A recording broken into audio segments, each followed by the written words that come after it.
Welcome to our channel. Today we how to update your Samsung SmartTag firmware using SmartThings. Quick tutorial step by step clearly.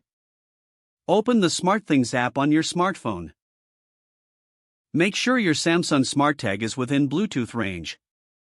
In the app, tap on the Devices tab at the bottom of the screen. Locate your SmartTag in the list of connected devices. Select your SmartTag by tapping on it.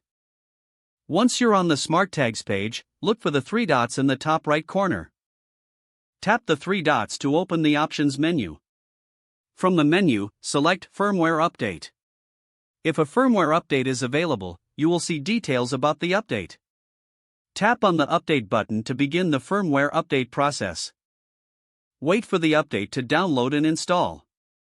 You'll see a progress bar indicating the update status.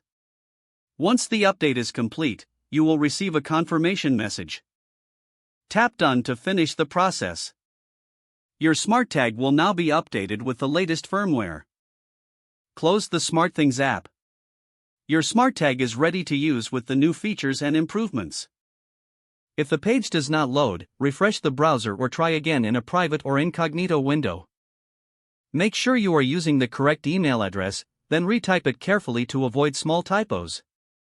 If your password is not accepted, use the reset option and create a new strong password you can remember. Check your spam folder for verification or security emails, then complete any requested confirmation steps. Enable two-factor authentication if available to improve account security and reduce unauthorized access risk. After signing in, review your profile details so your contact information and settings are accurate and current. If you see an error message, note it down and try again after restarting your device and internet connection. Log out when you finish, especially on shared devices, to keep your account and payment information secure. If the page does not load, refresh the browser or try again in a private or incognito window. Make sure you are using the correct email address, then retype it carefully to avoid small typos.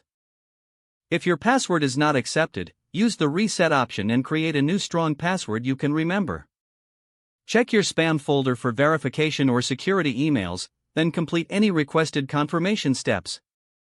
Don't forget to like this video and subscribe to our channel for more step-by-step tech guides.